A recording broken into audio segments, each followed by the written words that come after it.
C'est même pas la gare. Restons dans un endroit. La gare, c'est quand même mieux qu'un endroit. C'est plus vivant. C'est pas comme une famille. Ah non, c'est pas comme.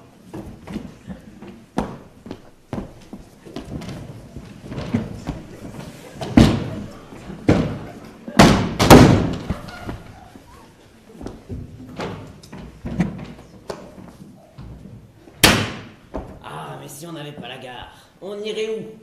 Tout le monde s'en va. Revient, repart. Tous des nomades. Il n'y a plus que nous pour être des vrais citadins de choix. Avant, il y a longtemps dans les gares, il y avait une odeur. Une odeur de gare, Plutôt une odeur de train. de locomotive. Oui, c'est ça. Une odeur. Une odeur, tu te souviens, Raymond? Une odeur de jambon.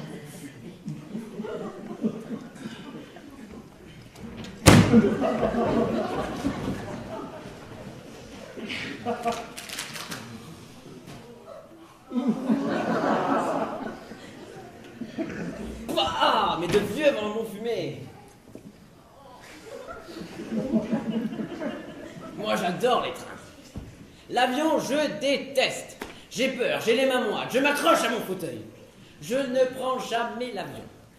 Mais les trains, c'est épatant. On rencontre des gens, on voit des paysages formidables par les fenêtres.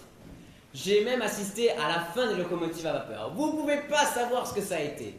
Les voyageurs arrivaient tout noirs avec des escarbilles dans les yeux. Et les femmes allaient discrètement se refaire une beauté. Et les cheminots avaient des gueules de mineurs de fond. J'ai même vu des voyageurs aller serrer la main au conducteur à l'arrivée. Et puis, pour moi, le chemin de fer, c'est lié à la résistance pendant l'occupation. J'ai mis en film très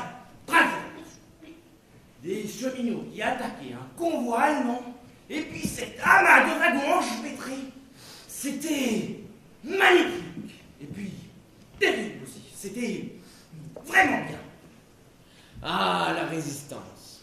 Résister, ça m'a toujours passionné, moi. On n'est pas bien là.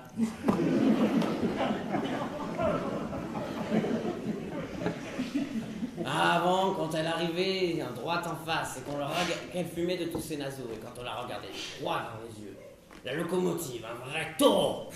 Un taureau femelle. Maintenant, les gares, les hommes, ça sent le désinfectant.